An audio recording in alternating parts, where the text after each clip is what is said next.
안녕하십니까.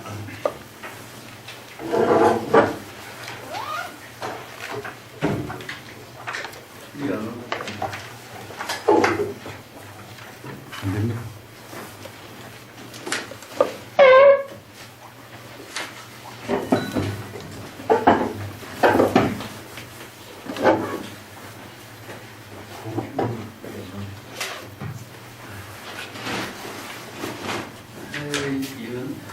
연초에 좀 쉬고 오랜만에 뵙는 것 같아요.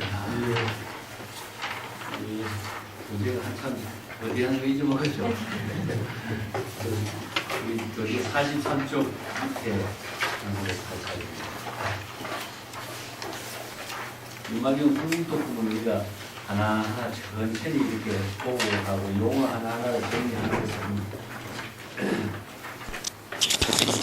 그 유마경에서 사실 가장 핵심적인 부분은 불국도품이거든요. 그 불국도품에서 유마경의 전체적인 세계를 제시하고 이제 그 불국품을 이루게 하는 여러 가지 법문을 뒤에서 이제 제자들하고 보살들의 유마거사와의 대화를 통해서 이제 안목을 점검하고 또 잘못된 안목에 대해서 또 지적을 하고 이렇게 공부해 나가는 그런 대화로서 이루어진 경전이기 때문에 그렇습니다. 자, 43쪽 밑에 한번 읽어보겠습니다. 같이. 해양심시 보살의 정토요 보살 성불시에 더 일체 구조 공덕국토 설제 반란시 보살 정토요 보살 성불시에 국토무유 삼화 반란 자수계행이 불기피걸 시 보살 정토요 보살 성불시에 국토무유 번금지명이다. 거기까지 문제 보겠습니다. 해양심은 이제 보살도의 지혜와 자비를 구족한 마음을 일체 중생과 함께 해양하는 것이죠. 이제 자기가 모든 지혜와 자비를 자신이 수용하는 것이 아니라 지혜와 자비를 일체의 중생과 함께 해양하는 것이 이제 대성보살도의 정신이죠. 이 해양이라고 하는 것은 모든 그 지혜와 자비를 많은 사람들에게 되돌리는 겁니다. 베푸는 것이죠. 한마디로 말해서 이제 자신이 이루어진 수행의 모든 공덕을 베푸는 것을 해양이라고 하는데 크게 이야기한다면 보살의 보시 바람이라고 할 수 있죠. 예. 공덕이 부족되지 않고서는 해양이 이루어지지 않습니다. 이제 공덕의 내용은 항상 이야기했지만은 지혜와 자비죠. 지혜를 상구볼이라고 하고 자비를 하와중생이라고 하는데 지혜와 자비가 부족되어야 공덕이 부족되었다라고 합니다. 그래서 공덕이 부족된 것을 가지고 지혜와 자비를 많은 사람들에게 이것을 베푸는 것을 해양이라고 하죠. 그래서 해양은 어떻게 이루어지느냐 하면은 시절 인연 속에서 보살도를 통해서 이루어지는 것이지 지혜와 자비라고 하는 물건을 나누어 주는 건 아니거든요. 그래서 구체적으로 해양이라고 하는 것은 해양하는 마음의 작용을 통해서 이루어지는데 이것은 시절 인연 속에 이루어지고 있습니다. 그래서 항상 보살도는 수연행이다. 시절 인연과 함께 보살도를 실행하는 것이지 자신이 가지고 있다, 부족되어 있다, 뭐 이런 상태로서는 해양심은 이루어지지 않죠. 그것은 항상 아상이라든가 아만이라든가 교만심 속에서 있는 그 작용밖에 안 되겠죠. 그래서 시절 인연이라는 것은 항상 시간과 공간이 함께 이루어지고 지금 여기 자신의 삶이 이루어지고 있는 그 현장을 말하고 있습니다. 거기에서 우리가 지혜라고 하는 그 자비심이 함께 작용하는 것이기 때문에 해양이라고 하는 것은 시절 인연과 함께 지혜와 자비를 베푸는 지혜로운 생활 속에서 이루어지고 있는 그 마음 작용을 우리가 해양심이라고 합니다. 그래서 아무리 자신이 지혜와 자비가 부족되어 있을지라도 지금 여기 시절 인연과 함께 해양하는 마음의 작용을 펼치지 못한다면 그것은 해양심이 이루어지지 않죠. 그래서 해양심이 바로 보살이 정토를 이루는 것이요. 정토의 행을 실행하는 것이요. 이 보살이 정토라고 하는 것은 보살이 정토행을 실행하는 것이다. 정토를 이루는 것이고 정토를 건립한다 이런 말을 쓰는 거죠. 앞에서도 여러 번 정토에 대해서 이야기했습니다만 정토라고 하는 것은 궁극적으로 해양심과 같이 이루어지죠. 그래서 시절 인연 속에서 보살도의 지혜로운 삶을 자비행으로서 실행할 때 자신의 마음이 바로 청정한 정토가 되기 때문에 그래서 보살을 함과 동시에 정토는 이루어지는 거죠. 그래서 정토라고 하는 것은 정토를 만드는 것이 아니고 이걸 다른 말로 한다면 정토의 행을 실행하는 것이 되고 정토라는 궁극적으로 신구이 삼업을 청정하게 함과 동시에 그 지혜와 자비의 모든 덕행을 자신이 회양하는 그 보살도를 통해서 자신이 청정한 정토를 이루는 것이기 때문에 정토행이 되는 것이고 정토를 건립한다라고 합니다. 건립한다. 정토를 건립한다라고 하는 것도 공간적인 건립이 아니라 항상 이것을 시간과 공간 속에 함께 이루어지고 있는 지혜로운 삶을 이렇게 건립한다. 이걸 다른 말로 한다면 창조한다 이런 말씀입니다. 건립이란 말은 창조한다는 말이거든요. 그래서 이제 작가 선지식이라든가 이런 말을 쓰는 것은 작가라고 하는 것은 우리가 요즘에 소설을 많이 쓴 사람을 작가라고 하지만은 원래 작가라고 하는 것은 자신의 삶을 창조하는 사람을 작가라고 합니다. 그러니까 자신의 정토를 건립하는 사람이라든가 아니면은 지혜와 자비의 모든 공덕을 보살도로서 회양하는 그것이 바로 정토를 건립하는 것이 되고 자신의 삶을 창조하는 것이 되는 거죠. 우리가 지혜로운 삶이라고 하는 것 자체가 시절 연속에 이루어지는 것인데 그것을 이제 불법의 보살의 해양심이라든가 이런 말로서 하고 있습니다. 그래서 해양심, 지혜와 자비를 구족한 그 모든 지혜와 자비를 실행할 때 바로 정토를 건립하는 것이 되는 것이요. 보살이 부처의 지혜를 이룰 때에 일체 구족이라는 것은 일체의 공덕을 구족하는 국토를 이루게 되는 것이다. 그래서 이어서 공덕이라는 말도 항상 했지만 지혜와 자비가 이루어진 것을 공덕이라고 합니다. 그래서 지혜는 자기가 아상인상이라든가 자아의식이라든가 이런 데 대한 차별심을 초월하게 하는 힘이 지혜인 거거든요. 자기가 무엇을 이뤘다 한다면 이건 교만에 떨어진 것이지 그건 자신이 지혜로운 삶은 안 됩니다. 금강경에서 우리가 무상이라든가 무주라든가 이런 말을 자주 이야기한 것은 아상인상 중생상을 비우고 지혜로운 삶을 이룰 때에 무상 무주행이 되거든요. 그것은 바로 상부보리가 되기 때문에 자아의식이 비워질 때 지혜로운 삶을 이루게 되는 것이고 또 그것이 시절 인연과 함께 해양하고 보살도를 실행하는 것인데 해양심이라는 것은 구체적으로 뭘까? 어떻게 그러면 해양심이 될까요? 그리고 경전에서 이런 말을 많이 쓰고 있지만은 보살도를 실행하는 해양을 하고 정토를 건립하는 것은 구체적으로 어떤 일일까? 금강경에서 이야기하는 것이 무엇입니까? 보시바라밀로 이야기했죠. 자, 무주상 보시로서 이야기했습니다. 응무소주 이생기심이라고 하는 보시행으로 이야기했거든요. 또 하나의 보시행은 뭐였습니까? 보살행을 구체적으로 대승불교에서 보살행을 이루는 가장 중요한 것은 보시바라밀을 통해서 다 이루어져요. 그래서 이제 신구의 삼업을 청정하게 하는 것이지만은 그것이 제물로서 보시하는 것은 무엇이었습니까? 바로 항아사수와 같은 칠보를 모아서 많은 사람들에게 보시행을 하는 것이었죠. 나머지 또 보시행이 또 하나의 무엇이었습니까? 바로 설법이었잖아요. 그래서 무법가설, 대상을 두지 않고 진여 본심의 지혜로 사람들에게 설법을 하는 것. 이것이 법보시였잖아요. 그래서 구체적으로는 보살행을 한다라고 하는 내용은 보시행을 통해서 이루어져요. 사실은 인욕이라든가 아니면은 그 지계라든가 이런 것도 다 보시행을 실행하는, 보살도를 실행하는 육바람일의 실천 등목은 다 똑같습니다만은 우리가 공덕을 해양한다라고 했을 적에는 보시행을 통해서만 이루어집니다. 그래서 구체적으로는 이제 세 가지가 있죠. 보시행이. 재물을 보시하는 것이 있고, 무예시. 주위에 있는 사람들을 편안하게 해주는 그 보시. 그게 무제실시라고 하는데, 재물을 하나도 사용하지 않고 자신의 능력을 베푸는 거죠.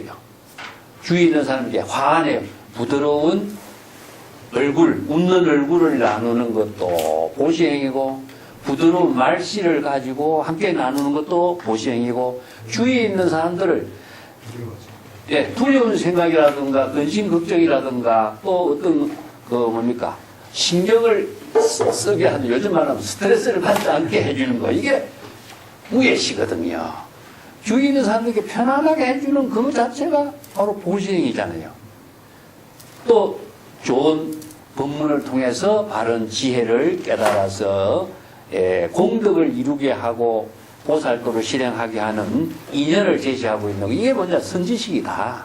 그래서 법화경에서는 선지식이라고 이야기해요. 그 선지식은 인연을 맺어주는 사람이다. 자, 바른 진실을 깨닫게 하는 인연, 또 정토의 보살도를 실행하게 하는 인연, 그 인연을 맺어주는 사람이 바로 보시행을 하는, 또 해양심을 이루는 것이죠. 그 밑에 구조는 삼재팔란을 모두 다 제거하는 것이 바로 보살이 정토행을 이루는 것이요, 보살이 정토를 건립하는 것이다. 그래서 삼재팔란이라는 것은 뒤에다가 내가 설명했습니다. 삼재라고 하는 것은 보십시오. 지옥 악이 축생에 떨어지는 모든 재앙을 소멸시키는 겁니다. 그래서 신구의 삼업을 청정하게 함으로 해서 지옥 악이 축생에 떨어지는 일을 제거하는 거죠. 그래서 이제 왜 육도 윤회하는 가운데 사막도를 가장 삼재라고 표현했느냐면은, 지옥 악이 축생의 세계라고 하는 것은 불법의 가르침을 만나기 어려운 곳이다. 이걸 이제 흑산기울이라고 표현했는데, 암흑의 산에 빠졌다, 그런 말을 써요. 그 암흑의 산이라고 하는 것은 무엇이냐면 빛이 들어가는 공간이 없다는 이야기입니다. 그래서 아비지옥이다 이런 말 쓰는 것도, 지옥의 세계라고 하는 것은 땅 밑의 세계죠. 그래서 이제 우리가 불교의 세계관을 설정했을 적에 지하의 세계는 바로 사막도의 세계고, 지상의 세계는 인간의 세계고, 천상의 세계는 뭐죠? 바로 절곰의 세계고. 그래서 이 세 가지를 지하, 지상, 천상 세 군데로 나누어 가지고 육도 윤회하는 세계를 설정해 놨는데, 지하의 세계는 뭡니까? 빛이 들어가지 않으니까, 그 빛이라는 것은 뭐냐? 지혜, 자비의 광명의 빛, 불법의 가르침의 빛, 빛이 들어가야만이 생명 활동이 되는데, 만물이 생명 활동하는 것은 태양의 빛을 받기 때문에 생명 활동하는 것인데, 빛이 안 들어가니까 거기에서 생명 활동할 수가 없는 거죠. 그래서 여기다가 이제 지옥악의 축생의 사막도는 빛이 들어가지 않는 것이다. 여기서 불법의 가르침에 인연이 닿지 않는 곳이다. 그렇기 때문에 불법을 깨달아서 또 생사해탈의 윤회를 벗어날 수 있는 인연을 만나기 어려운 곳이다. 그래서 삼재라고 표현합니다. 팔라는 것이냐, 8가지, 삼재를 포함해서 이제 합쳐서 삼재팔란이라고 하는데, 8가지 난이 어떤 난이냐? 우리가 추구문 할 적에도 삼재팔란을 만나지 않고 이런 추구를 해요. 사찰에서. 반드시 이런 추구는 이제 기본적으로 하는 것은 불법을 만나야만이 중생의 생사의 윤회를 벗어날 수 있는 불법의 인연을 만날 수 있는데, 불법의 인연을 만나지 않고서는 이 이루어지지 않으니까 삼재팔란 만나지 않고 이런 추구를 하거든요. 그래서 팔란은 삼재 지옥악의 축생을 빼고 장수천이라는 데가 있어요. 장수천이라고 하는 것은 편안하게 잘 사는 곳에 있는 사람들은 후도심이 일어나기가 지극히 어려운 곳이다, 그런 표현이고, 또 5번째는 변지라고 하는 것은 저기 옛날 변방에 있는 사람들이죠. 변방에서는 여기 문화 혜택을 만나기가 상당히 어려운 곳이다. 그래서 육조 해능의 이야기가 이 변지 출신입니다. 이제 중국에서도 사변이 전부 오랑캐들의 세계라고 그랬죠. 그래서 육조해는 같은 사람 어땠습니까? 바로 저기 중앙에서는 아주 문화 혜택이 없는 변방 출신이거든요. 그래서 관료라고 하는 말을 쓰는데, 관료라고 하는 말은 오랑캐란 말이거든요. 예.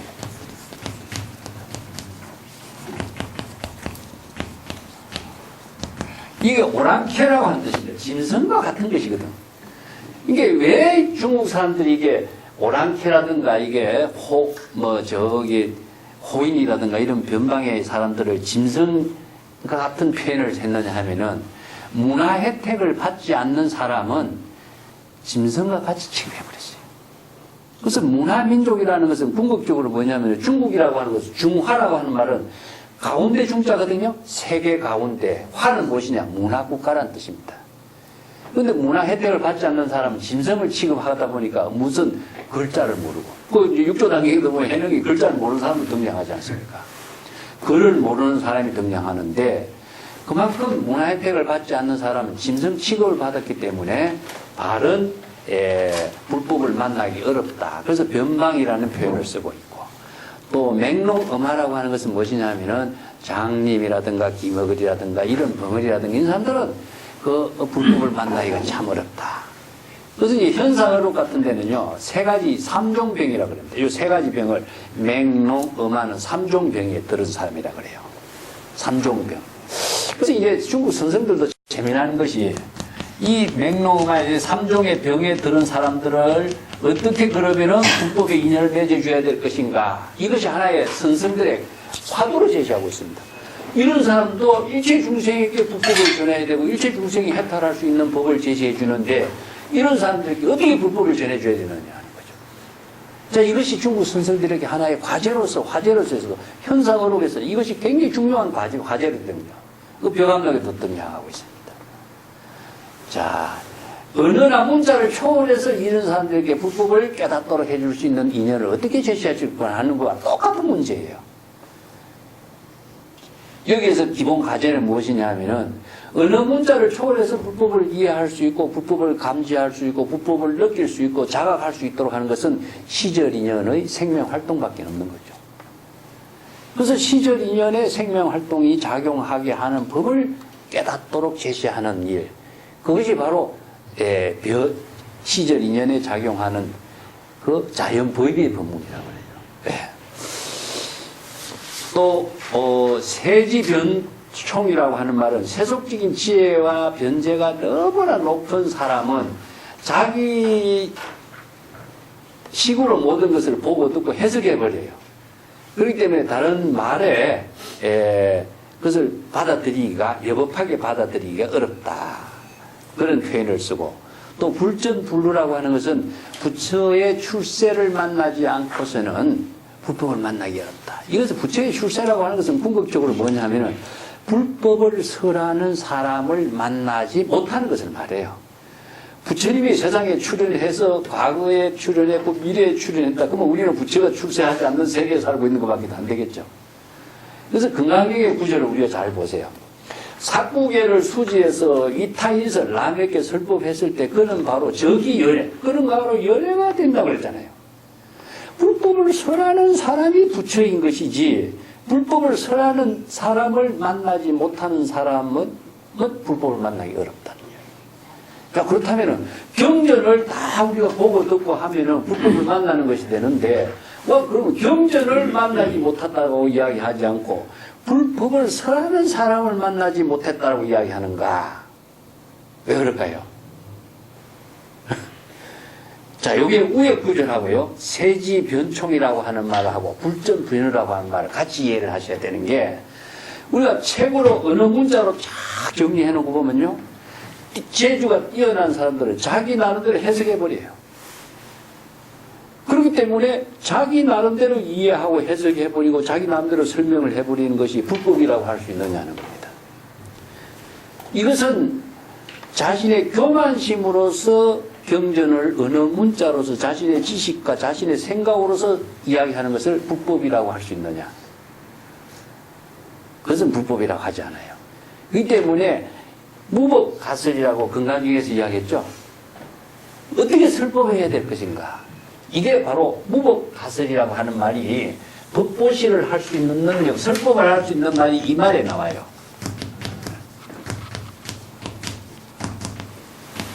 무법이라고 하는 말을 무법의 경지에서 설법을 해야 됩니다. 자신의 지혜로 설법하는 것은 이건 절대 설법이 아니라는 점이죠.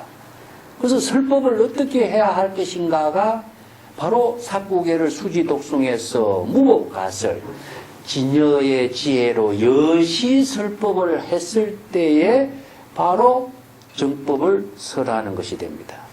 그렇게 설법을 해서 그 사람이, 설법을 듣는 사람이 여시 아문이 되어서 여법하게 불법의 지혜를 깨닫는 법문을 수지독송해서 또 신수봉행을 해서 그 여법하게 지혜와 자비를 이루는 깨달음을 실행했을 때 바로 설법이 되는 것이기 때문에 지식을 전달하는 것은 설법이라고 하지 않는 거예요.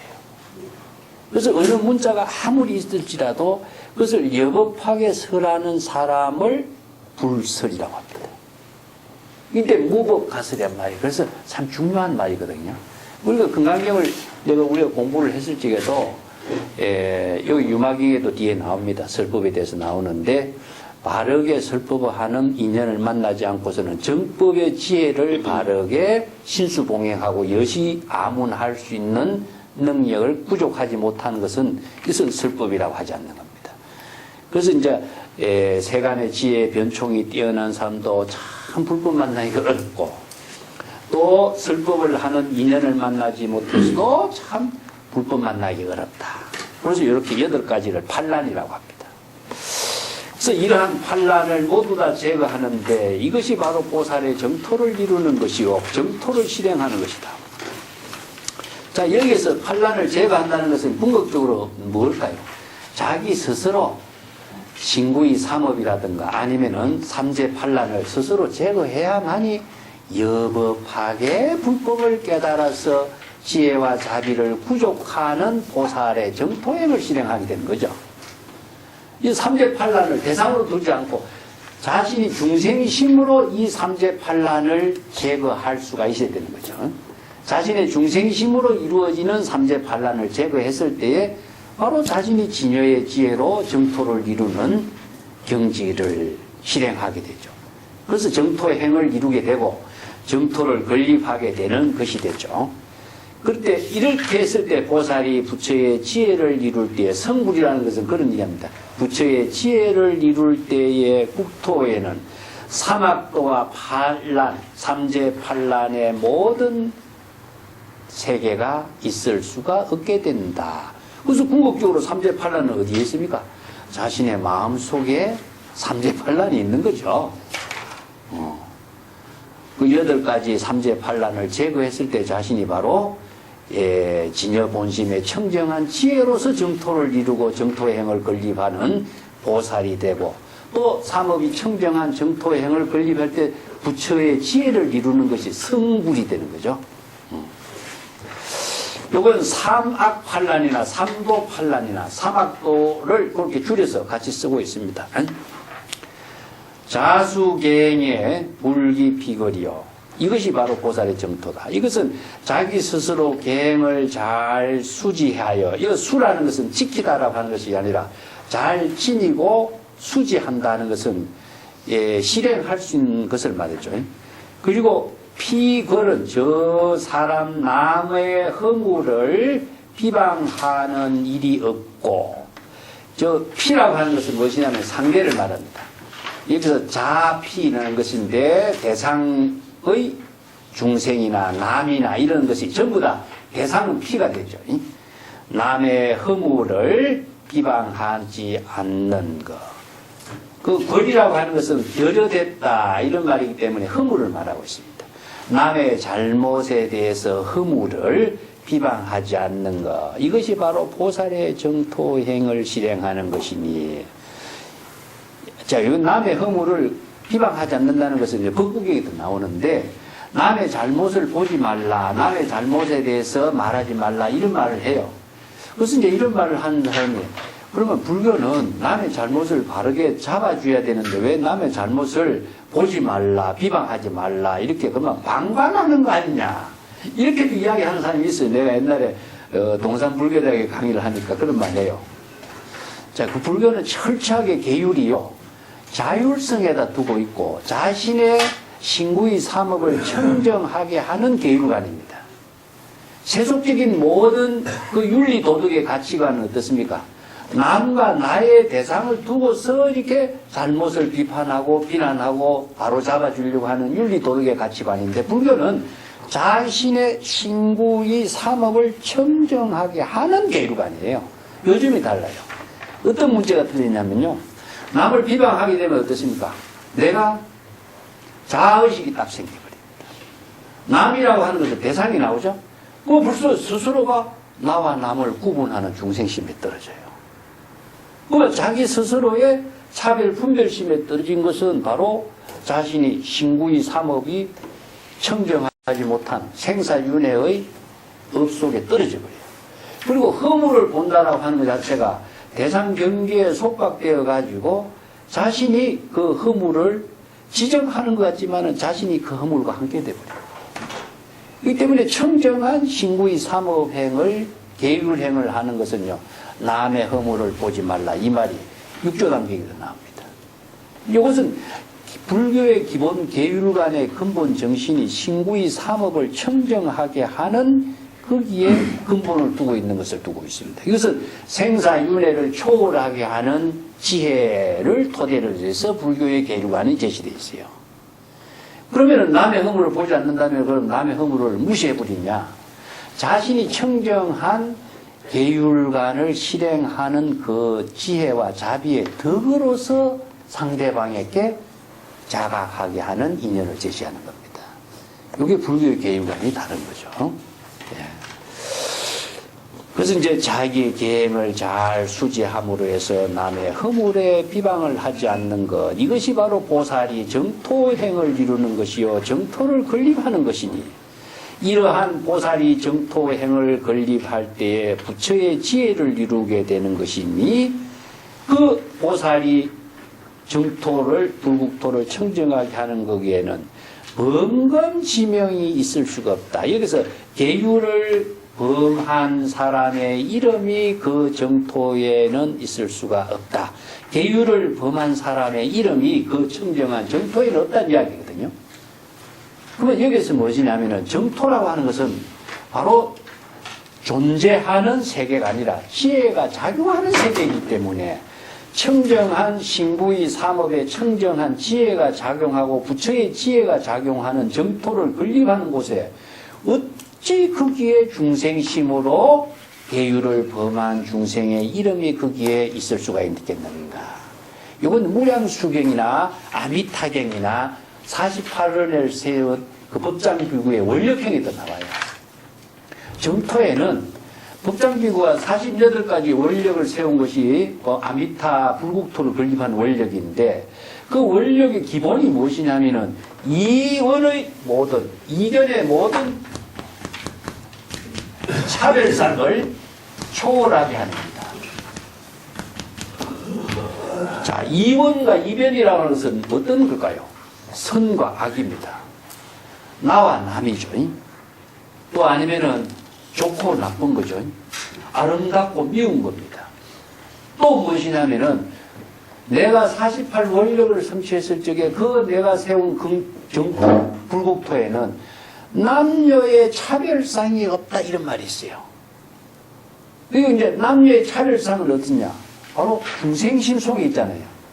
뭐 부모 미생 이전이라는 설에서는 그 말을 쓰죠. 부모라고 하는 차별심은 자아의식 속에서 생긴 거잖아요.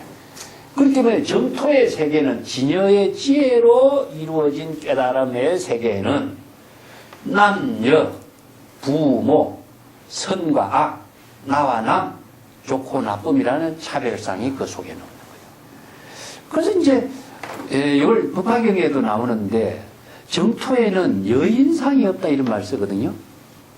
그래서 이제 여인은 오장신이다. 법화경에 그런 말이 나옵니다. 여자는 5가지의 장애를 갖고 있는 몸이다. 오장신이라는 말씀입니다.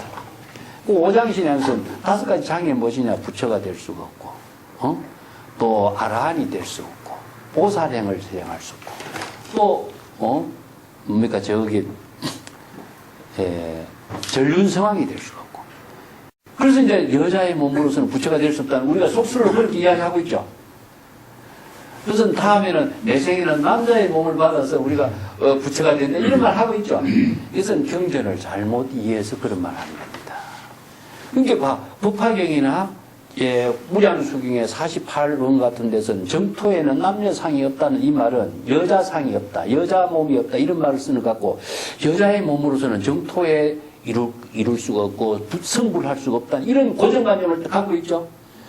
이것은 경전의 법문을 잘못 이해하고 경전을 자기 마음대로 해석한 사람이 한 말이에요. 자, 그렇다면 남녀 차별상이 없다는 이야기입니다. 여인상, 여신상이라든가 이런 말을 쓰면요, 이 한마디를 갖다 놓으면요, 아, 이것은 남자와 여자라고 하는 것은 구별된 몸이 돼요. 그렇기 때문에 남녀의 차별상을 갖고 있는 사람은 중생심이기 때문에 정토행을 이룰 수가 못하는 거죠. 그래서 극락정토에는 아미타 무량수경의 극락정토에는 남녀의 차별상이 없다. 여신상이 없다. 이것은 남녀의 차별심의 모든 것이 초월된 경지에서 정토는 이루어지는 것이지 선과 악, 남녀, 좋고 나쁨, 부모 이런 차별상은 자의식 속에서 생긴 거잖아요. 그래서 모든 이변의 모든 사고는 구체적으로 뭐냐? 자의식 속에서 생긴 병입니다. 이 자의식을 갖고 있는 한 정토행은 이루어지지 않는 거거든요. 자의식을 갖고 있고 이원의 차별상을 갖고 있는 사람이 어떻게 정토행을 이루고 정토를 건립하고 부처의 지혜를 이루고 또 어떻게 해양심을 실행할 수가 있겠어요. 그래서 이 구절들을 지금 하나하나 나누어서 설명을 하고 있는 겁니다. 그래서 보살이 계행을 실행할 때 남의 허물을 절대 말하지 않는 것이요. 이것은 자신이 신구의 삼업행을 청정하게 실행하는 계율행을 하는데 가장 기본이에요. 남을 본다면은 자타의 차별상에 떨어지고 남의 허물을 본다면은 자기는 옳고 남은 잘못된 것에 차별상에 또 떨어지고 있잖아요. 자기가 바로 차별상에 떨어지는데 어떻게 정토행이 이루어지겠어요? 그렇기 때문에 차별상을 이루지 않기 때문에 보살이 정토행을 하는 것이요. 그래서 이러한 신구의 삼업의 정토의 행을 실행함으로 해서 부처의 지혜를 이루어 거기에는 계율을 범한 사람이 이름이 그 정토에는 있을 수 없는 경지다. 그래서 이 법문을 실행합니다. 자, 그 뒷장에 또 보겠습니다. 그 44쪽의 원문도 같이 읽어보겠습니다. 십설이시 보살의 정토요 보살 성불시의 명불중요 대부범행 소원성체 상의여연 근소불리오 선화쟁성 은필요이게 부질불에 정견중생이 내생기국이다. 이것도 같이 보겠습니다. 그래서 십선은 그 밑에 내가 십선도 해놨습니다. 자, 우리가 십악행을 여의고 십선행을 하도록 천수경에서는 10가지 참회물이 나왔죠. 살생중재 금일참회, 투도중재 금일참회, 사음중재 금일참회. 요거는 몸을 청정하게 하는 겁니다. 그 다음에 망어, 양설, 악구, 비어는 입을 청정하게 하는 겁니다. 탐해, 진해, 사계는 마음작용을 청정하게 하는 거예요. 그래서 신구의 삼업을 청정하게 하는 것을 10가지로 나누어 놨어요. 10가지를 궁극적으로 나누면 신구의 삼업이에요. 그래서 신구의 삼업을 청정하게 하는 것을 바로 십선행을 하는 것이고, 십선행을 하는 것이 바로 10가지 악행을 하지 않는 겁니다. 악행을 멀리 하는 것이 바로 십선행을 하는 거예요. 그래서 선과 악이라고 하는 것은 이것은 동시에 초월하게 하는 것이지 악행을 멀리하고 선행을 닦으라고 하는 법은 없어요. 그렇기 때문에 십선행을 실행할 때 십악행은 자연히 소멸되는 겁니다. 그래서 십선행을 실행하는 것이 바로 신구의 삼업을 청정하게 하는 것이요. 이것이 바로 보살이 정토행을 실행하는 것이니 이러한 정토의 지혜로서 보살이 부처의 지혜를 이룰 때에 명불중요 대부범행 요 말인데 요 명자가 나오죠. 이 명자를 예, 젊은 시절에 요절하지 않고 보통 이렇게 번역을 해요. 근데 나는 요걸 번역을 이렇게 안 합니다. 요건 번역이 지금 예, 명은 무엇이냐? 지혜작용입니다. 지혜작용. 지혜작용이 중간에 요절 끊어지지 않고 단절되지 않고 요런 그런 말이에요. 그 명에 대해서 많은 경전의 그 사례가 있습니다. 팔정도에 보면 정명이 있죠. 정명이 있습니다. 그 다음에 오타각세에 대해서도 명탁이 있습니다. 명탁. 여기서 명은 무엇이냐 하면은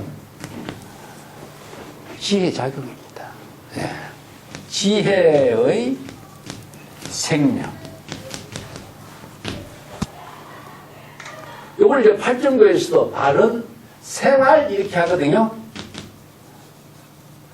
바른 생활은 바른 지혜로운 생활입니다. 바른 생활이 어떻게 이루어지겠어요? 바르다라고 하는 것은, 정이라고 하는 것은 바르다는 표현을 쓰는데, 정법으로 여법하게 올바르게 그런 말인데, 올바른 생활을 어떻게 해야 되겠어요? 바른 지혜로 생활하는 거거든요. 그래서 이제, 오타각세 가운데 아미타경에도 나옵니다. 명탁, 번뇌탁, 중생탁, 이런 명탁이 나와요. 탁이라는 것은 혼탁하다. 그래서 이제 사바세계에 살고 있는 모든 중생은 5가지가 혼탁한 악세에 살고 있다. 그 가운데 번뇌 망념에 떨어지고 중생의 차별상에 떨어지고 여러 가지 이제 그렇기 때문에 명탁이 마지막에 나와요. 그 명탁은 무엇이냐 하면은 다른 모든 불교 사전에서도 명탁을 어떻게 번역하냐면은 목숨이 짧아진다고 번역합니다. 불교 사전 같은 데 한번 보세요. 대개의 불교 사전에 그렇게 번역해놨는데 이것은 정확한 번역이 아닙니다. 중생심이 길어짐과 동시에 뭐가 짧아집니까? 기녀의 지혜의 생명은 짧아지는 겁니다. 이걸 명탁이라고 그래요. 그래서 우리의 중생심이 사막도에 오타각세는 사바세계에 사는 중생의 생활을 말하는데 중생이 생활하는 것에는 번뇌 망념의 시간과 생명 활동이 많아짐과 동시에 진여의 지혜의 생명은 짧아질 수밖에 없잖아요. 이게 사바세계 중생의 삶의 세계를 말하는 것인데 사바세계는 어디에 있습니까? 자, 이것을 사바세계는 우리가 일심 속에 있어요. 일심 속에 하나는 정토의 세계가 진여의 세계가 이루어지고 하나는 중생의 사바세계가 이루어지는 표현을 하는데 일심의 세계에 일체법이 일심의 작용으로서 중생심으로 작용하면은 사바세계의 삶이 되거든요. 그러면 사바세계의 삶이라는 것이 일심의 속에 작용하는 세계이지 우리가 육체의 세계에 작용하는 세계가 아니에요. 그런데 이것을 육체의 생명이 짧아진다고 해석한다면 어떻게 되겠습니까? 사바세계가 일심의 세계인데 목숨이 짧아진다는 말이 맞질 않아요. 그렇기 때문에 중생심의 생명이 길어지면은 진여의 지혜의 생명이 짧아지는 게 명탁입니다. 예. 그래서 목숨이 짧아진다면 여기도 보살이 부처의 지혜를 작용할 때에 지혜의 생명이 가운데에 요절하는 법이 없고 요절이라는 것은 뭡니까? 바로 젊어서 죽는 걸 요절이자 하지 않습니까? 그러면 부처의 지혜가 쭉 염년상속 지혜가 상속되고 불태전의 경지에서 지혜로운 삶을 이룰 때에 그 지혜의 작용이 끊어지지 않는 거죠. 염년상속되는 겁니다. 네. 지혜의 생명이 염년상속. 자, 염년상속이라는 것을 다른 말 한다면은 지속한다. 지혜의 생명이 지속된다. 끊어지지 않고 지속되는. 이걸 뭐냐? 부단절이라고 해요. 부단절이라고 하는 것은 물이 흘러가는 게 단절되지 않죠. 이와 마찬가지입니다. 물이 어떻게 물이 흘러가는데 지혜의 생명의 물이 단절되지 않는 거죠. 이게 불안전해요. 지속이라. 자, 지속이라고 하는 것은 끊임없이 지혜 작용의 생명이 연속으로 작용하게 하는 것을. 그래서 우리가 아미타경에 보면은 아미타불의 정토에 왕생할 때 약 1일, 2일, 3, 4, 7일 동안 일심불란하면 어떻게 됐습니까? 바로 그는 인명정시의 정토에 왕생한다고 그러죠. 그래서 일심불란의 지혜가 상속되는 거예요. 이걸 진여삼매라고 합니다. 진여의 지혜로 진여삼매의 생활이 지속되는 것을 명이라고 합니다. 이것을 지혜의 생명이라고 이해를 해요. 자, 구체적으로 그러면은 지혜의 생명이 지속되도록 하는 구체적인 방법은 뭘까? 건강계에서 내가 자주 이야기했죠. 네? 선혼염,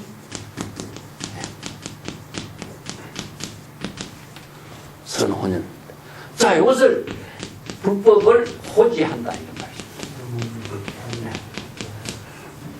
불법을 호지한다는 말을 많이 들어보셨죠?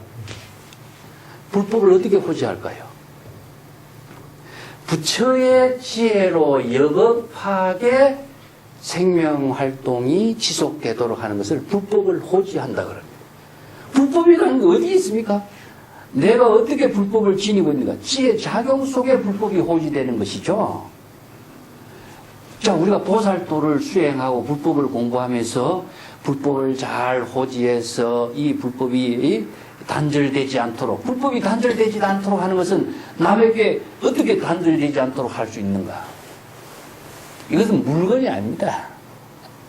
구체적으로는 지혜의 생명 활동 속에서 보살도의 삶을 통해서 아니면 앞에서 이야기한 회양심이라든가 또 신구의 삼업을 청정하게 하는 그 정토의 행을 건립하는 일을 통해서 이루어지는 것이지 대상으로 사물로서 일은 이루어지지 않습니다. 그 금강경의 첫 번째 우리가 과제가 내가 이야기했지만 항상 발심이었죠. 두 번째 뭐였습니까? 네? 자기의 번뇌 망념을 소멸하는 거죠. 세 번째는 무엇입니까? 바로 여시 보살행을 하는 겁니다. 보살행을 하는 것이 바로 불법을 호지하는 겁니다. 그래서 응여시주 이런 말 했죠. 반드시 진여의 지혜로 보살도의 삶을 실행하더라. 응여시주. 네. 금강경에서도 자주 이야기했지만은 이 주가 보살행을 하는 겁니다. 진여의 지혜로 주는 머무르다 아니라 보살도의 삶을 실행하는 거예요. 이 주는 정토를 건립하는 것이나 염념상속의 지혜로운 생명을 지속하게 하는 것이나 불법을 호지하는 것이나 아니면 선혼염, 선부촉하는 것이나 다 같은 말이죠. 그래서 주라고 하는 한 말은 머물다라고 번역하면은 글자대로 번역한다면은 이건 불법의 가르침하고는 전혀 관계없는 말이 됩니다. 그게 집착해서 살아라 하는 것밖에 더 되겠어요. 보살도의 지혜로운 삶을 실행하는 것이 바로 응여시주 그랬어요. 그래서 여기서는 뭡니까? 보살이 정토의 행을 하는 것으로 정토를 건립하는 것으로 불법을 호지하는 것으로 똑같은 말입니다. 자, 거기서 명이라고 하는 말은 지혜의 생명으로 지혜의 작용의 생명활동을 보살도로 실행하도록 하는 것을 명이라고 한다.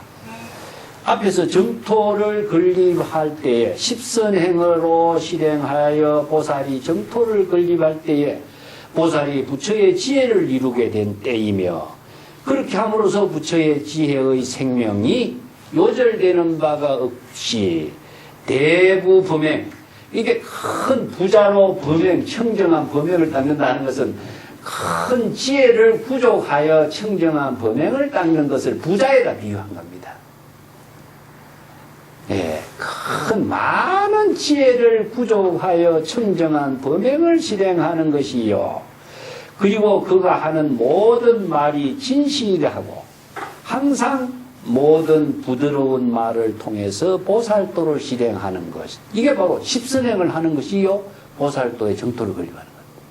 여기서도 대북하니까 큰 부자, 크게 부유하고 그런데 큰 지혜를 많이 가졌으니까 부유한 거지. 여기 재물을 많이 갖고 있다. 여기에서 범행을 하는 것. 범행이라는 것은 청정한 그 보살도의 수행을 실행하는 것을 범행이라고 그래. 이 범이라는 것은요, 여법한과 같습니다.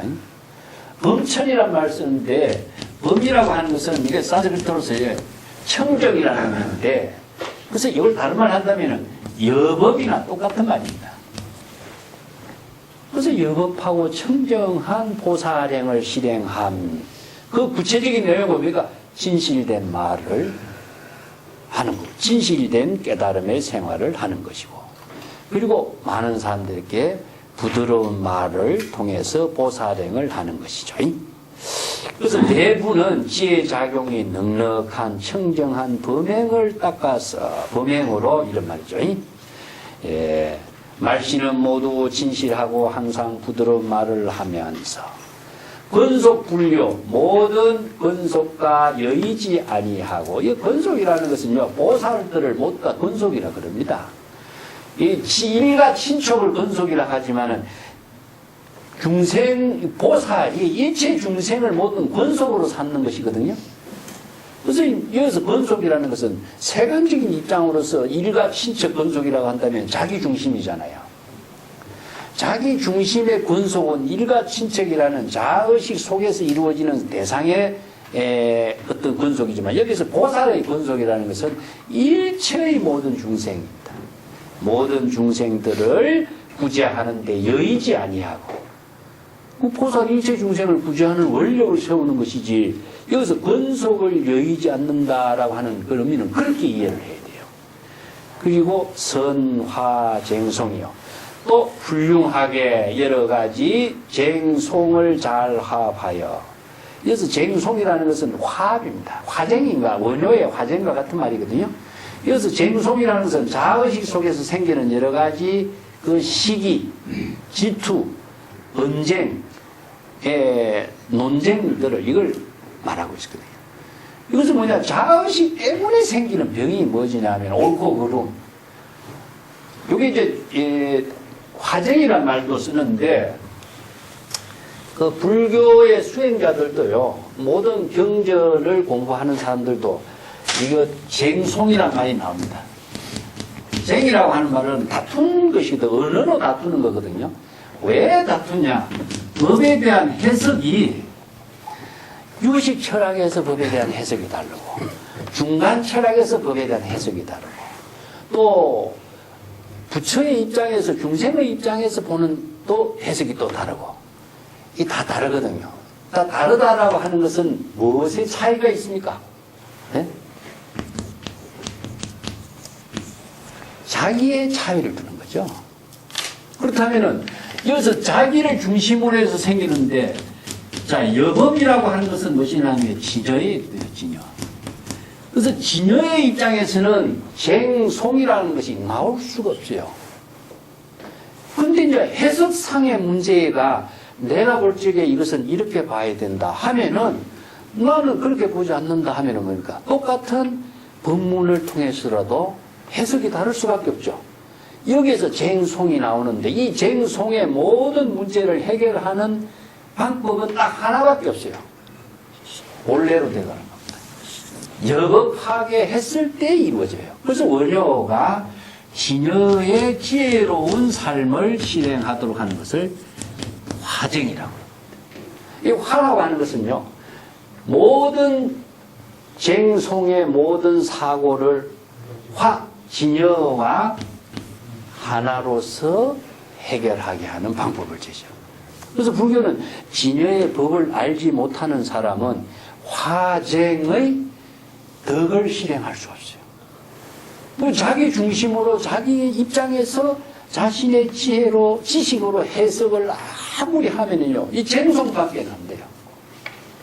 그래서 불교의 모든 쟁송을 해결하는 법은 진여의 지혜로 여법하게 여기밖에 없습니다. 그렇기 때문에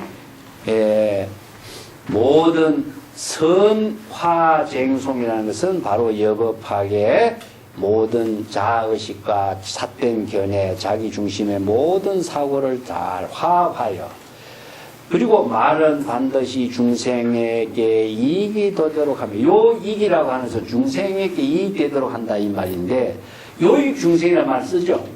이것은 뭐냐 중생에게 이익이 되도록 하는 것은 바른 정법을 제시하고 정법을 깨닫도록 하고 정법을 신수봉행하여 생사윤회를 벗어나도록 하는 것을 중생에게 이익이 되도록 한다. 그래서 요익이란 말씀입니다. 그래서 생사윤회를 벗어날 수 있도록 법문을 잘 하는 것을 은이라고 하죠. 그리고 불질, 불내 이것은 무엇이냐 질투하지 않고 또 어떤 대상에 대해서도 성을 내지 않고 정견 중생 정법의 안목을 갖춘 중생이 그 정토에 내생을 하게 된다.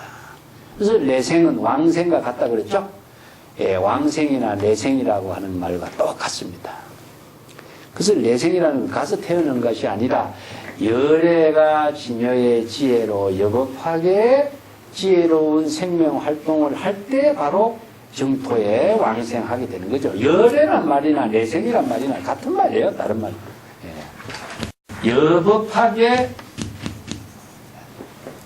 생명 활동할 때 바로 열애가 되겠죠. 그래서 열애가 된 것이 바로 열애는 어디시냐? 바로 정토에 정토를 건립한 입장이 열애가 되기 때문에 그래서 내생이나 열애나 여의법하고 여여하게 생명활동하고 있는 모습 그거나 똑같은 입장을 말하고 있습니다. 자 여기에서 명이라고 하는 말을 정말 주의 깊게 이해를 하셔야 됩니다. 이걸 잘못 이해하면 사전이라고 해서 여러분들 사전 만든 사람들이 결국 사람이 쓰는 거예요. 그렇기 때문에 일심으로 작용하는 정토의 세계와 사바 세계의 입장에 있는데 이것을 물질적인 입장에서 일심의 세계를 이해하고 해석하려고 한다면 이건 뭐냐? 이건 억지밖에 안 됩니다. 그래서 사바 세계의 오타각세에 그 중생의 생명작용이 있다. 임명종시란 말이 있거든요. 요와 관련돼서 한 번 더 전에도 내가 설명을 했습니다만은 임명종시란 말이 나옵니다.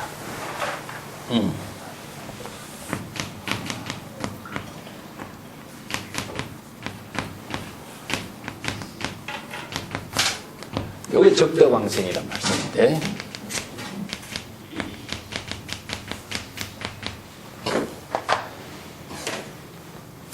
여기에 목숨이 마칠 때에 이런 말 쓰거든요. 여기 아미타계에도 나오고 그 환경에도 나옵니다. 임명종시.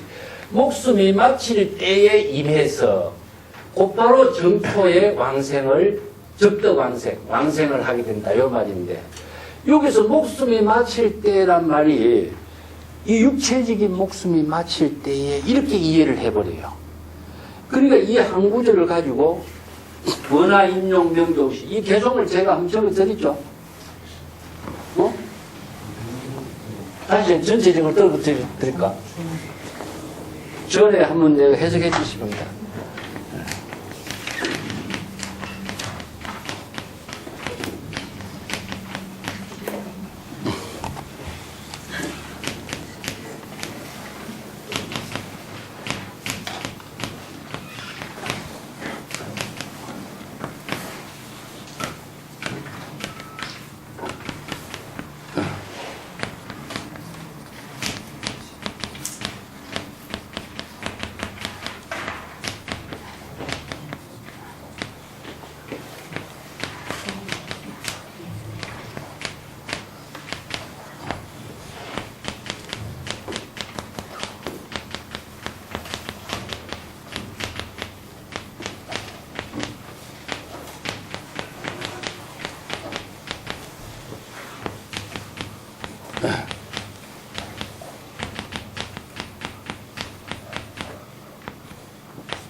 정토 이야기에 관련되어 있으니까 같이 한번 개성을 보겠습니다. 이게 40권본 하안경에 나오는 구절입니다. 하안경에도 그러면은 뭐 아미타불이 등장하는가? 아미타불은요, 대승경전 법화경, 능가경, 화안경, 모든 경전에 아미타불은 다 등장해요. 아미타불은 뭐냐? 법신을 표현하거든요. 보신, 법신을 표현하는데, 자, 여기에 임용, 명종시란 말이야. 그 임이라고 하는 것은 원하옵건대 내가 장차 목숨이 끝날 때에 임해서 그런 말이거든요. 자, 목숨이 끝날 때, 이 목숨이 어떤 목숨인가 하는 것이 이제 여기에 이 개송에 대한 가장 중요한 워드죠. 일체의 모든 제 장애를 모두 다 제거하고, 진제라는 것은 지금까지 장애가 뭐였습니까? 바로 삼업으로 이루어지는 업장이죠. 삼업의 업장의 모든 장애. 이거 삼업의 업장이 생사윤회를 하게 하는 모든 업장이니까.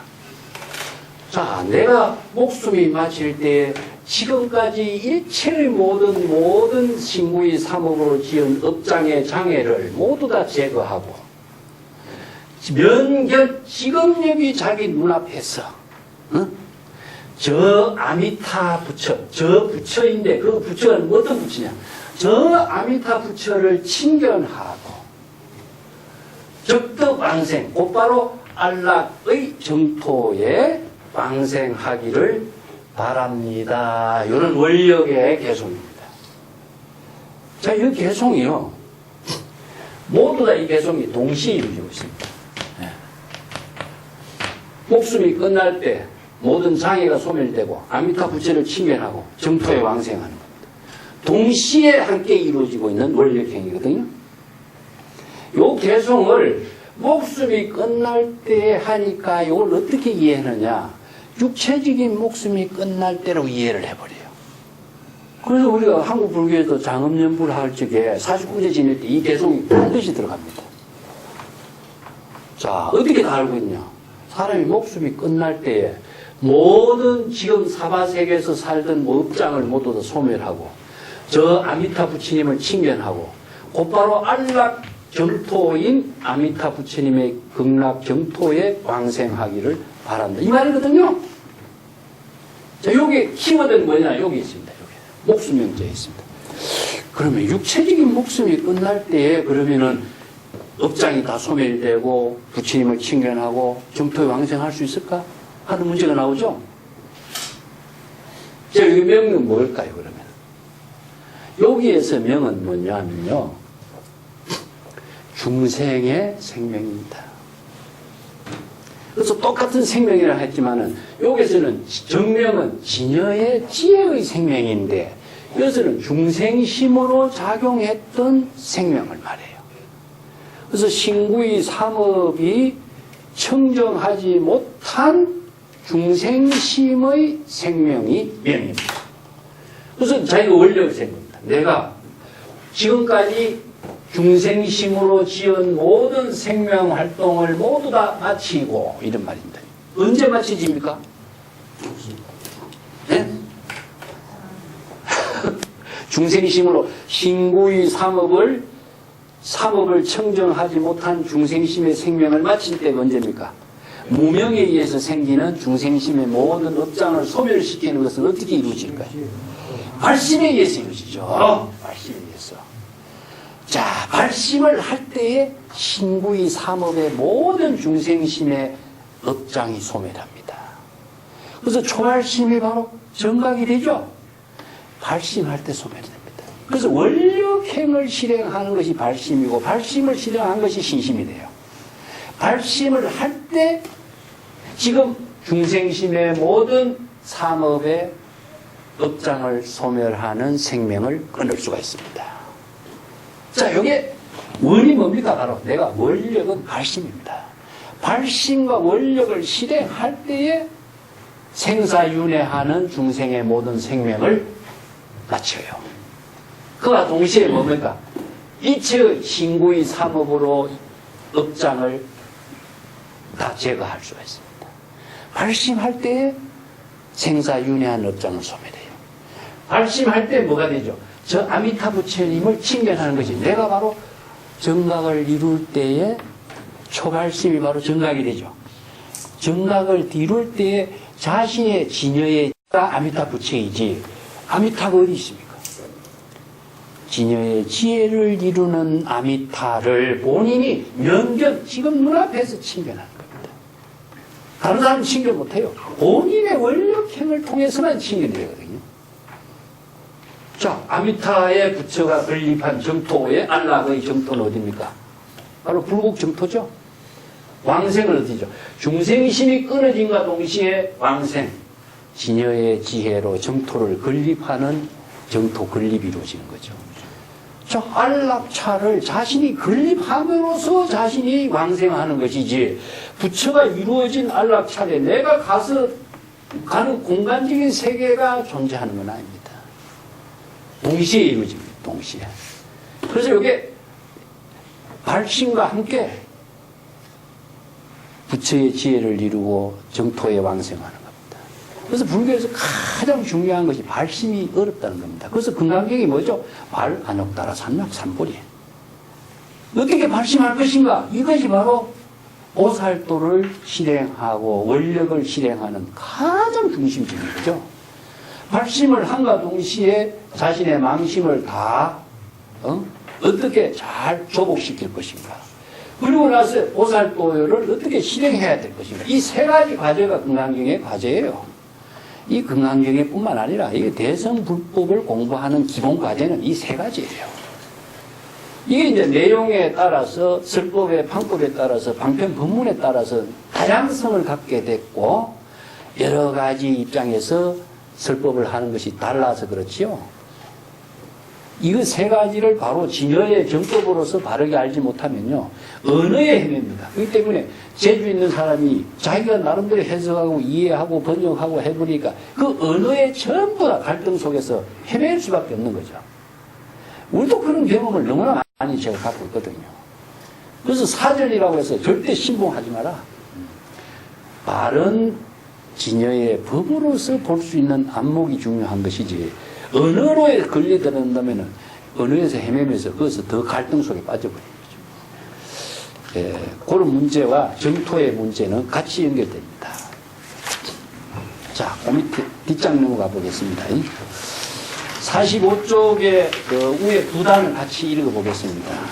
여시 보적 보살 수기 직신 정령 발행 수기 발행 적덕 신신 수기 신신 적이조 수이조고 여설 적여설행 수여설행 정릉해양 수비해양 적유방편 수기방편 적성치중생 수성치중생 적불토정이요 수불토적 적설법정이요 수설법적 적지혜정이요 수지혜정적 기심정이니 수기심정적 일체공덕정이니 시고로 보적 약보살 욕덕정토 당정기심 수기심정적 불토정이다. 거기까지 보겠습니다. 자, 여기가 이제 정토에 대한 핵심 결론 부분을 설명하고 있는데 자, 정토를 어떻게 구현할 것인가 하는 거죠. 여시 보적 보살 이와 같이 정토의 행이란 이와 같다. 여시라고 하는 말은 정토의 행을 실행하는 것이라는 이와 같다 이런 말이에요. 여시 이와 같다. 보적 보살이요. 보살이 그 직심으로 보살행을 발심할 때에 능히 스스로 발심해서 실행할 때에 그 직심의 보살행을 실행함으로 해서 신심을 체득하게 되리요. 여기서 발행이라는 것은 발심행을 실행하는 것을 발행이라고 해요. 자, 여기서 궁극적으로 뭡니까? 직심으로서 보살행을 발심을 실행하는 거. 그래서 직심이란 말이 나오고 신심이란 말이 나오죠. 여기에서 이제 세 가지 마음, 기실론에 세 가지 마음을 써요. 예, 우리가 지금 이것을 정확하게 구분하기가 상당히 어렵긴 해요. 그런데 내용을 상으로 한번 정리를 해보겠습니다.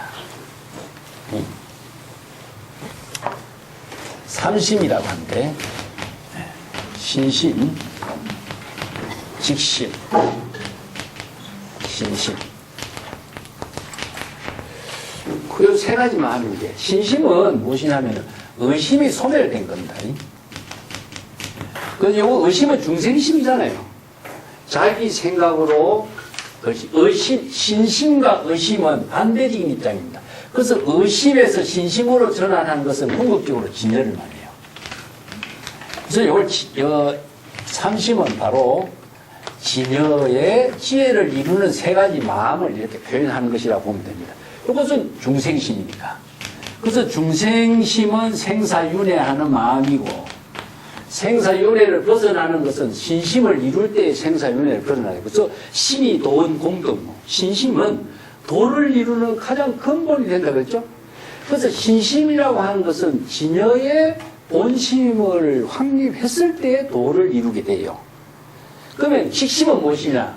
바로 요 신심과 직심은 지혜가 작용하는 거죠. 이것은 신심은 공이라고 한다면은 직심과 신심은 불공이라고 나는 이야기하고 싶어요. 직심과 신심은 바로 진여 본심이 여기서는 직관적으로 대상을 초월해서 작용하는 그 마음 작용을 신신, 직심. 이걸 설에서는 적신, 시불 이 한마디로 표현했지만은 이 마음 작용이 바로 부처다. 이 한마디로 이야기했잖아요. 이게 경전에서는요. 신심, 직심, 심심 이 세 가지로 표현해요. 그래서 여기 세 가지 표현한 내용을 여기서는 이제 설명을 조금 구체적으로 이야기하는 것인데 내용상으로 본다면은 요 직심과 신심은 지혜 작용이라고 보고 신심은 무엇이냐? 중생의 의심이 소멸해가지고 진여 본심에 대한 토대를 마련하는 거죠. 그렇게 자 이것은 신심은 공이고 직심, 신심은 불공, 진공, 묘유죠. 그런 입장에서 이 직심과 신심을 이해하는 것이 좋을 것 같습니다. 자 정토행이라는 이와 같다. 보살이 자 직심으로서 직심은 진여 본심으로서 여기서 어느 문자라든가 이런데 구애를 받지 않고 곧바로 발심을 실행할 때에 바로 직심이 보살의 정토를 이루는 것이 있다. 이게 언제 이루어지냐? 시절 인연 속에 이루어지잖아요. 시절 인연과 함께 이루어지기 때문에 내가 이걸 번역할 적에는 시절 인연에 따라서 보살행을 실행하는 것. 그것이 바로 발심으로 보살행을 실행하는 것을 발행이라고 합니다. 예. 그리고 그 발심의 보살행을 실행함에 따라서 신심을 체득하게 되고 그래서 신심은 여기서 깊은 진여 본심 직심은 진여 본심이 곧바로 작용하는 것 이렇게 이해를 하는 것이 좋을 것 같습니다. 여기서 신심은 근원적인 마음작용이거든요.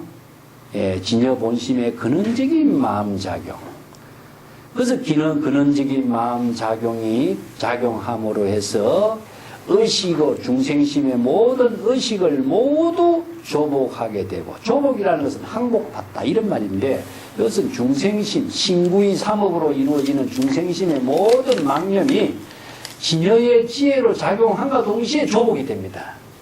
그래서 금강에도 나왔잖아요. 운하 항복기심 어떻게 자신의 망심을 항복할 것인가 항복을 하는 대상을 두고 항복을 하려고 한다면 항복은 이루어지지 않겠죠. 그러면 항복을 이룬다라고 하는 말은 했지만은 항복을 하는 구체적인 방법은 뭐냐? 진여 본심이 지혜가 작용할 때 중생심이 모두 다 항복하게 되고 조복받게 되는 거죠. 그래서 항복하는 대상을 초월해서 본심의 지혜가 작용하는 것을 본분사라고 해요.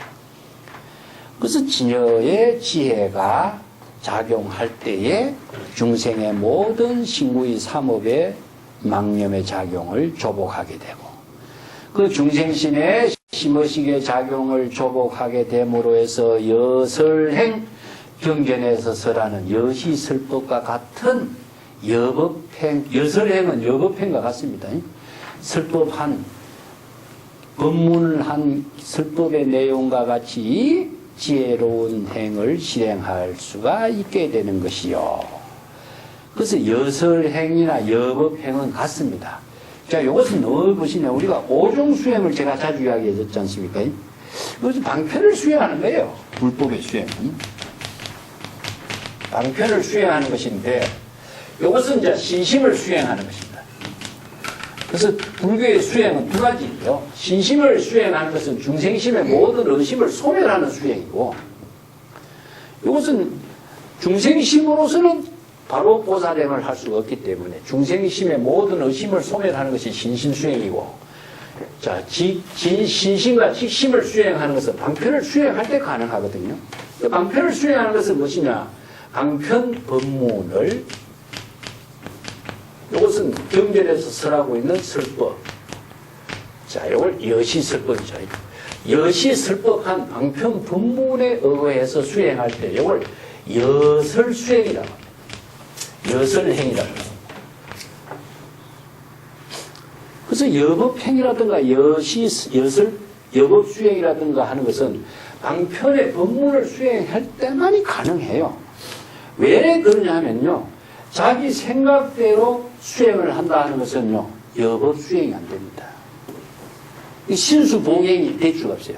왜냐하면 자의식이 들어가면은요, 여시설법의 여시수행이 안 되게 돼 있어요. 그래서 이제 가장 좋은 방법은 불교에서 독특한 언어가 우빠야라고 하는 말인데, 우빠야라고 하는 방편이거든요. 방편이라고 하는 것은 자타를 초월해서 나와 남이라든가 선과 악이라든가 모든 이원론적인 사고를 초월해서 진여의 지혜가 작용하게 하는 힘을 갖게 돼요. 그래서 방편의 지혜는 진여의 지혜가 여법하게 실행하게 하는 힘을 갖게 있는 법문이 방편 법문이라는 겁니다. 그래서 자기 생각대로 수행을 하는 것은 이게 수행 같지만 수행이 아닙니다. 여기 이제 기실론 같은 데 보면은 상사각이라고 해요. 상사각이라는데 깨달음과 비슷하지만은 깨달음은 아닌 것이죠. 이게 착각하는 겁니다. 자기 생각대로 수행하는 것은 절대로 바른 정법의 수행이 아니에요. 그래서 방편을 수행할 때만이 자아의식이 소멸돼요.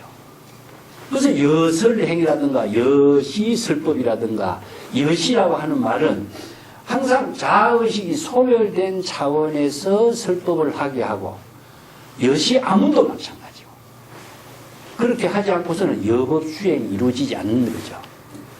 그래서 경전의 법문은 바로 자아의식이 소멸하고 방편의 지혜를 통해서 실행하는 거예요. 이 때문에 우리가 중생을 구제한다라고 했을 적에도요, 방편을 만족한다, 방편을 부족한다, 이것이 이 방편을 구제하지 않고서는 바로 보살행을 할 수가 없는 겁니다. 자기 생각대로 보살행을 한다, 이건 보살행이 아닌 거죠. 자의식을 통해서 자기 중심의 사고로서 하는 행위가 보살행이라고 착각합니다. 보살행이 절대 될 수 없습니다. 그런데 방편을 부족하는 그 지혜를 갖추는 것을 우리가 84,000의 방편지라고 합니다. 이게 이제 후덕지, 근본지 후덕지라고 하는데, 여기서 이걸 우리가 나눠볼 수가 있습니다. 신신수행은 무엇이냐? 근본지입니다. 근본지를 일구는 것이고, 여설행을 방편에 수행하는 것은 요 방편지라고 합니다. 방편지라고 하는 것은 후덕지라고 합니다. 후덕지.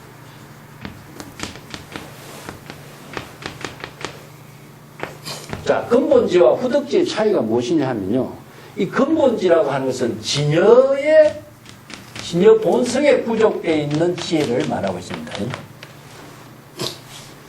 다르게 비유한다면요, 중국인들이 이걸 어떤 식으로 표현하냐면은, 이게 선천명이라고 그러죠.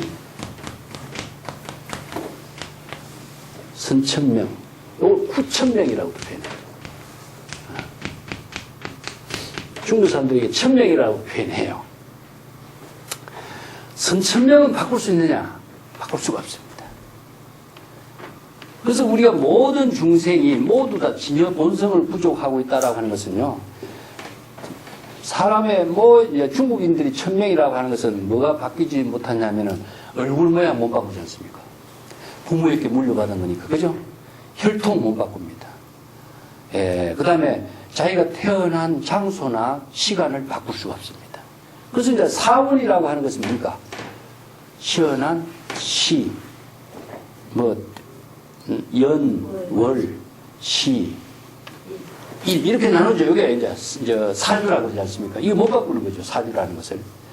이걸 이제 천명이라고 표현하고 있는데, 혈통 못 바꾸고, 얼굴 못 바꾸고, 부모에게 물려받은 것은 땅, 지명 못 바꾸는 거예요.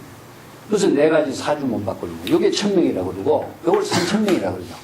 선천명은 못 바꾸지만 바꿀 수 있는 건 뭐냐? 후천명이라는 거죠. 후천명은 무엇이냐? 자신이 지혜로운 삶을 이루게 하는 명을 스스로 만드는 거죠. 선천명은 못 바꿔도 후천명은 바꾸는 것. 그래서 명을 바꿀 수 있도록 하는 것이 무엇이냐? 바로 시절 인연에 맞추어서 생명 활동을 전환시키는 겁니다. 예를 들어서요.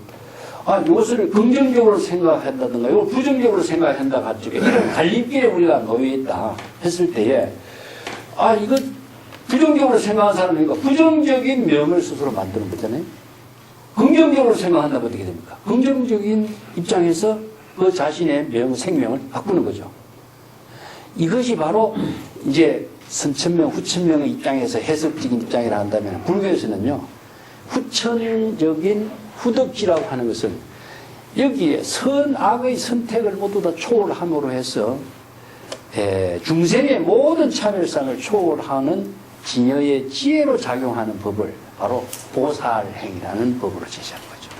그래서 중국에서도 이것이 이제 이원론적인 가치니까 중국은 천지, 부모, 인천 모든 이원론적인 가치관에 의해서 자신의 명을 만들어가는 그 작용을 제시했지만 그 이원론적인 가치관을 초월하게 하는 지혜는 불법의 가르침으로서 제시한 거거든요. 그래서 후덕지는 무엇이냐? 이원론적인 가치관의 선악, 부모, 차별 어느 곳에서도 초월해서 그 모든 것을 포용하는 지혜를 작용하는 지혜가 후덕지라는 겁니다. 그래서 후덕지는 방편의 지혜입니다. 그래서 부모 미생 이전에 본래 면목을 회복해라. 아니면 선악을 모두 사량분별하지 마라. 이것이 바로 불교에서 방편의 지혜를 쓰는 후덕지를 말합니다. 그 금강경에서는 뭡니까? 무위법으로 차별하라. 억무소주 이생기심하라. 이것이 바로 모든 상대적인 차별을 초월해서 방편의 지혜로 실행할 때에 바로 진여의 지혜로 보살도를 실행하는 정토행이 이루어지는 거죠. 여기서 어느 한쪽을 선택한다면 정토행위 하지 않고 중생의 차별상에 떨어지는 일밖에 안 되죠. 그래서 여기 직심은 진여 본심으로 곧바로 발심행을 실행하는 것이고, 신심은 바로 진여의 지혜로 일체의 중생의 번뇌망념을 모두 초월하는 작용을 하는 것. 그럼 두 가지로 이렇게 직심과 신심을 나누었는데, 그 두 가지의 직심과 신심의 지혜 작용에 의해서 여설행, 방편의 수행을 실행할 때에 보살을 실행하는. 그래서 여법한 수행의 보살행을 할 때에 바로 이것이 능히 스스로 보살도를 해양하는 것이 되는 것이요. 이 해양은 앞에서 이야기 해양이죠. 지혜와 자비를 시절 인연에 따라서 보살도의 삶을 지혜의 자비로 실행하는 것. 그 보살도의 지혜와 자비를 해양하는 것에 따라서 방편을 구족하게 되는 것이요. 방편을 구족하는 것으로 해서 중생을 제도하는 성취를 이루게 된다. 여기서 방편이 나오잖아요. 그래서 방편의 지혜를 갖추지 않고서는 중생 구제에 그 보살도를 원만하게 이룰 수가 없다. 그래서 우리가 중생을 구제한다는 것은 방편의 지혜를 갖추지 않고서는 안 됩니다. 근본지로서는요, 시절 인연의 지혜가 작용하는 힘을 실행할 수가 없다. 그래서 방편의 지혜를 구족하는 것은 경전과 어록을 통해서 방편의 지혜를 구족하는 안목을 갖춰야 된다. 그래서 건강경에서 설하는 것이 뭡니까? 남에게 설법을 하는 것이 방편의 지혜를 부족했을 때 설법이 가능하지. 방편의 지혜가 부족하지 않은 사람이 어떻게 설법을 할 수 있겠느냐. 그렇죠.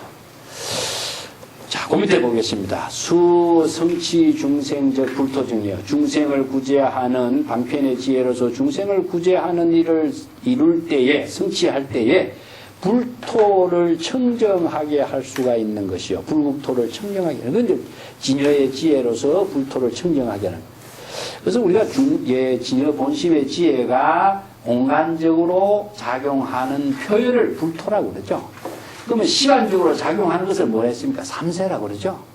그래서 시방 삼세가 바로 법계, 깨달음의 세계로 이루어지는 세계를 불국, 화음, 불국, 정토의 세계 이렇게 표현합니다. 자, 방편의 지혜로서 중생을 구제하는 성취를 이룰 때에 불토를 청정하게 하는 것이요. 불국토를 청정하게 함으로 해서 설법이 청정하게 되는 것이요. 설법이 청정하게 작용함으로 해서 지혜가 청정하게 되는 것이며 지혜가 청정하게 됨으로 해서 그 마음의 작용이 청정하게 되는 것이다. 여기서 지혜가 청정하다라고 하는 말이나 마음이 청정하게 되는 것이나 똑같아요. 지혜는 여기서 어떤 지혜일까요? 우리가 수없이 많은 이해했지만은 지혜는 방편의 지혜입니다. 네. 불교에서 지혜란 말이 나오면요, 무조건 이것은 시절 인연에 따른 방편의 지혜다 이렇게 이해하십니다. 근본지라고 하는 것은요, 우리가 진여 본성에 부족해 있는 것을 자성 청정심으로 작용하고 있는 근본적인 입장을 부처의 지혜라고 이야기하지만은 작용하는 지혜는 전부 다 방편의 지혜입니다. 그래서 지혜란 말이 나오는 것은 전부 다 시절 인연과 함께 이루어지고 있는 방편의 지혜라고 이해하셔야 돼요. 그 지혜는 언제 이루어지냐? 시절 인연과 함께 이루어지거든요. 네.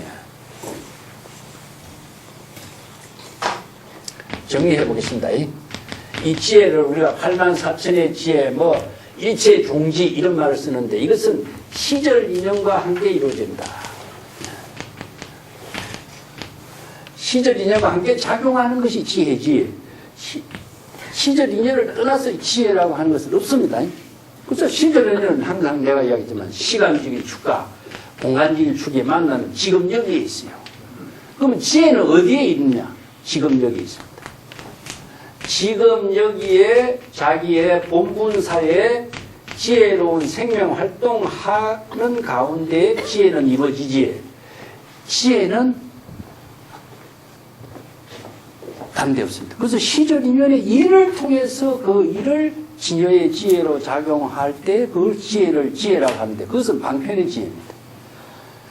그 일이 사람마다 다르고 공간적인 역할에 따라서 다르고 일이 다르고 그래서 오늘 네 가지로 시처인사란 말씀입니다. 시, 처, 인, 사. 요 네 가지 속에 이루어지거든요. 시간, 장소, 지금, 여기라고 하는 장소. 그 각자의 사람에 따라서 그 사람이 하는 일에 따라서 이게 다 다를 수밖에 없어요. 다르기 때문에 그 사람이 이 방편의 지혜를 어떻게 쓸 것인가 하는 본인이 그 지혜를 여법하게 여실하게 쓸 수 있는 능력을 갖추는 겁니다. 그래서 방편의 지혜를 지혜라고 하지. 지혜는 그러면 지식은 어디 있습니까? 우리 머릿속에 있습니다. 자, 그렇기 때문에 중생심 속에 작용하고 있는 것은 지식이라고 하고, 뭐 여러 가지 상식이라든가 우리가 정보라든가 이런 말 쓰는데 그것을 활용할 때는 뭡니까? 지혜가 되는 겁니다. 자, 다른 말로 한다면은 차에 휘발유를 넣는 것은 무엇이냐? 연료인데 이것은 지식과 같은 것인데 연료가 연소가 되어가지고 에너지로서 만들어지는 것은 뭡니까? 바로 이 지혜와 같은 거죠. 작용할 때 이루어지는 것이 이 지혜인 것이지 지혜는 머릿속에 있는 거 아닙니다. 항상 작용할 때 이루어지기 때문에 작용하는 것은 무엇이냐? 방편과 함께 방편의 지혜 속에서 이루어지기 때문에 지혜는 방편지를 말합니다. 그래서 보살이 우리가 육바라밀에 실천할 때 지혜 바라밀이 있지 않습니까? 지혜 바라밀이 머릿속에 있다면 그건 지식인 거고, 지혜 바람이는 뭐냐? 시절 인연과 함께 보살도를 실행하는 회양심의 지혜 바람은 작용합니다. 자, 여기서 여러 가지 표현이 나와서 정토를 건립하고, 정토를 청정하게 하고, 마음을 청정하게 하고, 회양심을 하고, 전부 똑같은 말이에요. 표현이 다를 뿐이죠. 그래서 정토를 구현하는 것이나 지혜를 작용하는 거나 똑같은 말이죠. 그래서 여기에 지혜가 청정하게 작용할 때에 그 마음의 작용이 청정하게 되는 것이요. 지혜가 청정하다라고 하는 말은 어디 있겠습니까? 지혜가 바로 삼업의, 신구의 삼업이 청정하게 작용할 때 지혜가 청정하게 되는 거죠. 그것은 궁극적으로 뭡니까? 자신이 진여 본심이 청정하게 작용하는 것이죠. 예, 그 자신의 마음의 지혜작용이 청정함에 따라서 일체의 모든 공덕이 청정하게 이루어지는 것이요. 그래서 공덕은 지혜와 자비가 청정하게 작용하는 것은 바로 해양으로 이루어지기 때문에 청정하게 이루어졌다. 이 공덕이란 말은 항상 지혜와 자비가 부족된 것이 공덕이란 말씀입니다. 그런데 청정하게 작용한다는 것은 해양될 때 청정하게 작용하거든요. 갖고 있을 적에는 자신이 수용하는 것이 됩니다. 그래서 보살이 공덕을 이루지만은 그 공덕을 자기가 복덕을 수용하지 않는다. 금강경에서 여러분이 이야기했죠. 왜냐? 보살이 수용한다면 아상인상에 떨어진 것이고 자기의 자기적인 사고에 빠져버리기 때문에 수용하지 않는 겁니다. 그 모든 자신이 지은 지혜와 자비의 덕을 회양하는 거죠. 회양할 때에 모든 아상인상이 다 소멸하게 되는 거죠. 이런 까닭으로 보적이요. 만약에 보살이 정토를 이루고자 한다면은 그 마음 작용을 청정하게 해야 할 것이요. 그 마음 작용이 청정하게 된즉 불국토가 청정하게 될 것이다. 이 말. 자, 여기서 불국토가 어디 있습니까? 마음 작용 속에 있죠. 자, 이 공간적인 세계의 표현인데, 자, 이것이 불국토라든가 정토라든가 이런 말이 단순하게 법의 가르침을 무시하고 글자로만 접근하면요, 이 다 오해가 나올 수밖에 없어요. 그래서 일체 법은 어디에 있느냐? 이 실 속에 있습니다. 일체 법은 무엇이냐? 모든 것은 인연의 법에 의해서 작용하게 있는 것이 뭐냐? 이게 바로 불변의 법칙성으로 작용하는 것이기 때문에 일체 법은 불법이라고 해요. 부처의 법으로 이루어져요. 근데 일체법을 불법으로 이루어지게 하는 것은 무엇이냐? 진여의 지혜로 이루어져야 돼요. 그래서 이걸 진여법이라고 표현하거든요. 이 관계를, 자, 일심의 작용으로 일체법이 어떻게 이루어지냐? 진여의 지혜로 이루어졌을 때에는 바로 정토가 됩니다. 정토가 되고 불국토가 되는데, 자, 이걸 다른 말을 한다면, 여러 가지 모든 것을 법계라고 표현하고 있고, 정토라고 하는 세계는 바로 신구의 삼업이 청정하게 작용하고 있는 세계를 공간적으로 표현해요. 자, 이 정토라고 표현합니다. 그런데 생멸심으로, 이건 중생심이죠. 중생의 생멸심으로 생사윤회하는 망령으로 작용하게 되면은 이 세계는 무엇이냐? 삼계가 됩니다. 삼계가 욕계, 색계, 무색계는 중생심의 마음 속에 이루어진 세계를 표현하는 것이지, 삼계가 공간적인 표현을 할지라도 이것이 존재하는 세계는 아니라는 점이죠. 삼계는 뭐냐? 사바세계. 사바세계는 불타는 집과 같다. 같대. 이런 표현을 쓰죠. 이 세계가 공간적인 표현을 할지라도 이것이 실제하는 공간의 세계는 아니다. 이 세계가 어디 있습니까? 우리가 일심의 속에 있다. 이거죠. 그래서 불교의 세계관이라든가 하는 것은 중생심 속에 작용하는 세계입니다. 진여의 지혜도 일심이 진여의 지혜로 인과관계를 통해서 이루어지고 있는 법칙성의 세계가 여법하게 작용해요. 자, 이어서 여법이라고 하는 것은 진여의 지혜로 여법하게 여시 아니면은 여래와 같이 작용할 때 이것은 정토의 세계가 이루어지고, 중생심으로 작용한다면 이원론적인 가치관에 떨어지고, 이변에 떨어지고 옳고 나쁜 생사윤회 차별 분별식으로 작용할 적에는 차별의 세계 속에 이루어지고 있는 여러 가지의 모든 세계가 갈등을 일으키는 거죠. 그래서 생사윤회를 만드는 세계를 육도윤회라든가 삼학도라든가 삼계라든가 이런 표현을 쓰고 있습니다. 이 때문에 불교의 세계관적인 언어 표현을 일심의 법을 딱 제껴두고 여기에서 사용되는 언어만 갖고 우리가 접근하게 된다면요. 한문을 잘하는 사람은 자기 나름대로 해석하고 이렇게 이야기하고 또 나름대로 생각하고 자신이 알고 있는 것처럼 해서 설명한다면 이것은 불법과는 전혀 관계없는 것이 됩니다. 이게 설법이라고 하는 것은 일심의 법에 의해서 여법학의 지혜를 이루게 하는 법문을 방편의 지혜로 설해야 설법이 된다는 거죠. 그렇지 않고서는 경전을 가지고 소설화시켜버리는 겁니다. 그런 부작용이 심각하다는 점이죠. 그래서 여기 정토의 세계는 자신의 마음의 지혜 작용이 청정할 때 불국토가 청정한 것이다. 이게 유심정토입니다. 유심정토.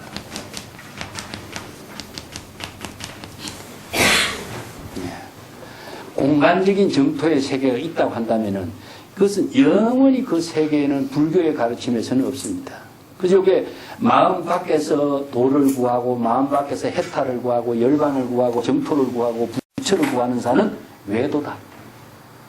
말은 정토, 부처, 보살, 열반, 해탈, 깨달음 거창한 말 하죠. 이걸 일심 밖에서 구하는 자는 외도다. 그래서 정법은 진여의 법으로 지혜로 작용하는 세계가 정법이요. 중생심으로 작용하는 세계는 사도요. 마음 밖에서 도를 구하는 자는 외도. 이 세 가지가 정확하게 정리가 되어야 됩니다. 그렇지 않고서는 자신이 헤매게 되어 있어요. 그래서 정토에 대한 정확한 이해를 여기에서 그 보살이 정토의 행을 시행하고자 한다면 그 마음을 청정하게 해야 하리라. 그 마음의 지혜 작용이 청정한 적 불국토는 청정하게 이루어진다. 요게 한 가지 결론이에요. 불국품에서 이 부제를 빼버린다면요. 불국품의 모든 이것은 핵심이 없어집니다. 그리고 대성불교의 모든 경전에서 정토라는 말이라든가 화엄의 정토라든가 아미타 정토라든가 어떤 정토가 등장할지라도 융화경에서 제시하고 있는 이 구절과 같이 이해를 해야 됩니다. 이걸 빼놓고 정토를 이해한다는 것은 참 불교를 정말 허황되게 이해할 수밖에 없습니다. 자, 오늘 몇 가지 하도록 하겠습니다.